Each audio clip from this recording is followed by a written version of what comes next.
Hello everyone, आज हम जानेंगे राहु और केतु के बारे में। दोनों ही विचित्र प्लैनेट हैं। इंसान को किसी भी मोड पर बदल सकते हैं। बहुत अच्छा, बहुत बुरा, दोनों करने की इनके अंदर क्षमता होती है। ये दोनों प्लैनेट हमेशा एक दूसरे के आमने सामने है। फॉर एग्जाम्पल, 3rd हाउस में अगर राहु है तो 9th हाउस में केतु होगा, वाइस वर्सा। ठीक है, हमेशा आमने सामने होते हैं। अब ये समझना बहुत जरूरी है कि शुरुआती टाइम से राहु केतु नहीं थे, ये शैडो प्लैनेट्स हैं। ठीक है, जो हमारे बाकी के 7 ग्रह हैं वो पहले से थे। लेकिन राहु केतु कब उत्पन्न हुए? समुद्र मंथन के बाद। पहले एक ये राक्षस था। ठीक है, समुद्र मंथन के टाइम जब अमृत डिस्ट्रीब्यूट हो रहा था देवों और दानवों में, विष्णु जी इक्वली डिस्ट्रीब्यूट करने वाले थे। पहले शुरुआत करी देवों से। तब एक राक्षस था जो बहुत ही चंट था, शार्प था, इंटेलिजेंट था। उसे लगा ये विष है ना, ये अमृत जब तक आएगा देवों से दानवों तक, तब तक ये विष्णु जी इसको खत्म कर देंगे, ये दानवों तक पहुंचेगा ही नहीं। तो ये सोचकर उसने क्या किया, उसने देव का रूप धारण किया और देवों के बीच जाकर खड़ा हो गया, सूर्य और चंद्र के बीच जाकर खड़ा हो गया। और जब अमृत डिस्ट्रीब्यूट हो रहा था तो इसने भी अमृत पिया। अब जैसे इसने अमृत पिया, सूर्य और चंद्र ने जाकर विष्णु जी को बता दिया कि ये तो देव है नहीं, ये राक्षस है और इसने देव का रूप, भगवान का रूप धारण किया है और आपको छल रहा है।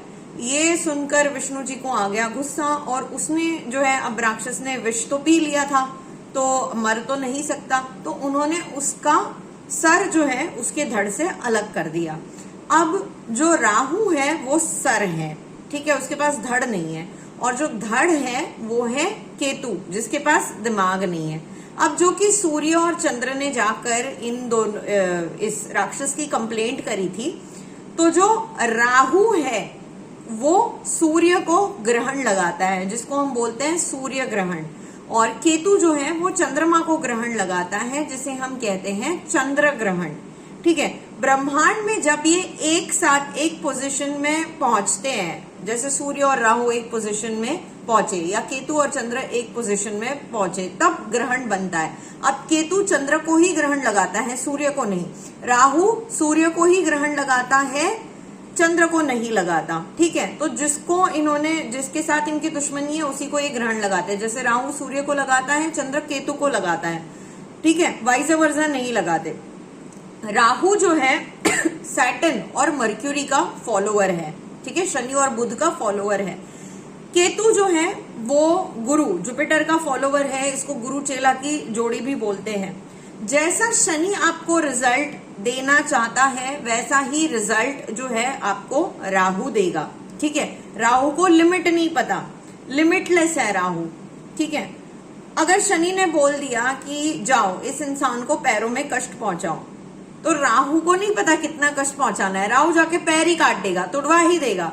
बोला मसल पुल करो, आके पूरा मतलब बिल्कुल ही फ्रैक्चर ही कर दिया, यस है ना, ऐसी, क्योंकि उसको लिमिट नहीं पता। सिमिलरली शनि महाराज ने बोला कि इस इंसान ने ना बहुत अच्छे कर्म करे हैं, इसके कर्म बहुत अच्छे हैं, जाओ तुम इसको जाकर पैसे दे के आओ। अब राहु को नहीं पता कितने पैसे देने हैं, तो जहां 1 लाख देने थे राहु वहां जाकर 5 लाख देकर आ जाएगा। ठीक है, राहु जो है एक भ्रम है। जो भी आपके दिमाग में इल्यूजन है, कंफ्यूजन है, जहां चीजों को लेकर आपको क्लैरिटी नहीं है, ट्रांसपेरेंसी नहीं है, वो राहु है। किसी भी प्रकार का स्मोक, धुआं, राहु है। कोई बैड फ्रेग्रेंस आ रही है, गंदी बदबू आ रही है, वो राहु है। पोल्यूशन जो है वो राहु है। ठीक है, जब भी किसी चीज में क्लैरिटी नहीं मिले, ये क्लैरिटी नहीं मिले चीजों में, या ट्रांसपेरेंसी आपको नहीं दिखे, चाहे वो रोड पे चलते हुए फॉग हो, धुआं हो, या किसी चीज में आप समझ नहीं पा रहे हो, आपको क्लैरिटी नहीं मिल रही है, समझ लो वहां पर राहु का एक्सिस्टेंस है, इसीलिए आपको क्लैरिटी नहीं है। जितने भी इमोरल एक्टिविटीज है, इलीगल एक्टिविटीज है, जैसे कि ड्रग्स, गैम्बलिंग, ठीक है, सट्टा, जुआ, लीकर सेल, जो इलीगल लीकर सेल है, मैं उसकी बात कर रही हूँ। Illegal liquor sale, match fixing, दलाली का काम, जैसे कि ब्रोकर जो काम करते हैं, या जो भी काम पीछे के दरवाजे से होता है, जो भी काम बैकडोर से होता है, ठीक है, ये सारा राहु है। चोर जो है वो भी राहु है, थीफ, ठीक है। वॉशरूम, पुराने जमाने में घर में वॉशरूम नहीं होते थे सतयुग में, ठीक है। ये समुद्र मंथन के बाद ही राहु केतु जो है वो उत्पन्न हुए। तो आपके घर का जो वॉशरूम है, वॉशरूम भी राहु होता है। इसीलिए कहते हैं कि फोन लेकर या बुक्स वगैरह लेकर आप वॉशरूम के अंदर ना जाइए, बिकॉज वॉशरूम इज राहु। अब जैसे मैंने बताया राहु चोर है। अगर राहु मंगल से कनेक्टेड है तो चोर चोरी भी करेगा और खून भी कर देगा, ठीक है। जहां देखेगा ना राहु, वहां पर डिस्टरबेंस क्रिएट करेगा। राहु अगर 3rd, 6th या 11th हाउस में है तो वो बहुत अच्छा रिजल्ट देगा। इसके अलावा पूरी कुंडली में राहु जहां बैठा होगा वहां खराब रिजल्ट देगा। ये दोनों ही छाया ग्रह हैं, जैसे मैंने बताया शैडो प्लैनेट्स हैं। कोई भी इलीगल कार्य जो आप पब्लिकली नहीं कर सकते या सोसाइटी में उस चीज को करने के लिए अप्रूवल नहीं है, वो राहु है, ठीक है। केतु क्या है? एक स्पाई है, ठीक है। स्पाई समझ लो, मजिशियन समझ लो, मिस्टीरियस चीजें जो भी हैं वो सारी केतु है। स्पिरिचुअल है, गुरु का चेला है, ठीक है, तो स्पिरिचुअल तो होगा ही। केतु अध्यात्म है, एक हायर लेवल ऑफ स्पिरिचुअलिटी है केतु। एनहांस्ड इंट्यूशन है केतु। केतु आपको भगवान से डायरेक्टली कनेक्ट कर सकता है इन अ वेरी डिफरेंट वे, जैसे कि तंत्र मंत्र, अकल्ट, ठीक है। बट लेकिन इसके लिए बहुत एक अलग लेवल की साधना की जरूरत होती है। भूत प्रेत भी केतु ही है। राहु केतु दोनों ही इन शॉर्ट प्रॉब्लम्स क्रिएट करते हैं, एक इंसान के जीवन में प्रॉब्लम्स क्रिएट करने के लिए बहुत जिम्मेदार है। केतु क्या है? कट है, ठीक है, डायरेक्टली अलग कर देगा उस चीज को, काट देगा। जिस भी चीज में होगा उस चीज को अलग कर देगा। जैसे रिलेशनशिप में आया है केतु, या केतु की दृष्टि पड़ रही है, दशा आई है, ट्रांजिट आया है जहां आपका रिलेशनशिप अफेक्ट हो रहा है, तो ब्रेकअप करवा देगा, काट देगा। या मान लीजिए कहीं पे मंगल और केतु एक साथ आ गए, स्टिचेस लगवा देगा, सर्जरी करवा देगा, ठीक है। चेक्स की जो शर्ट होती है ना, वो भी केतु ही है। Black and white colour, multi colour की जो आपके कपड़े है या कोई चीज है आपके पास, वो केतु है। ब्लैक और ब्राउन कलर राहु का कलर है। मंगल केतु की जो युति होती है ना, वो इंसान की सर्जरी करा के टांके लगवा सकती है, ठीक है। मंगल केतु की आपस में नहीं बनती, खराब युति होती है। मंगल क्या है? Again a very high level of energy. Ketu spirituality है, ठीक है, स्पाई है, मजिशियन है, धड़ है, अपना दिमाग नहीं है। अब जिसके पास दिमाग नहीं, उसको इतनी लेवल ऑफ एनर्जी मिल गई, उसको पता नहीं उस एनर्जी के साथ क्या करना है। तो ये युति हमेशा अच्छी युति नहीं होती है। ये युति इंसान की सर्जरी भी करवा सकती है। राहु और बुध की युति। अब बुध क्या है? दिमाग। राहु क्या है? खुराफाती दिमाग। तो ऐसा व्यक्ति कुछ भी कर सकता है, ठीक है, बड़े बड़े रिसर्च कर सकता है, लेकिन अगर वो सक्सेसफुल ना हो तो इंसान ना बिल्कुल, हम कहते हैं कि यार इतना अच्छा साइंटिस्ट था, देखो ये पागल हो गया।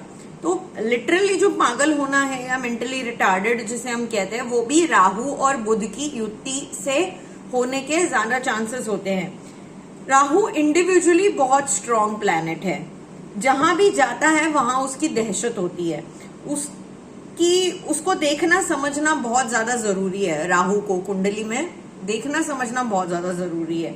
कोई बहुत अच्छी चीज मिलते मिलते रह जाती है राहु के वजह से, वो रोक देता है अंतिम समय पे। 9th हाउस में अगर राहु बैठा हुआ है इंसान की कुंडली में, तो भाग्य खराब होता है। लास्ट मोमेंट पे आके आपको चीजें मिलने से रुक जाती है, खराब हो जाती है चीजें। राहु गैर परंपरावादी है, ठीक है, ट्रेडिशंस फॉलो करना राहु को पसंद नहीं है। राहु कहता है मैं अपने ट्रेडिशंस खुद सेट करूंगा।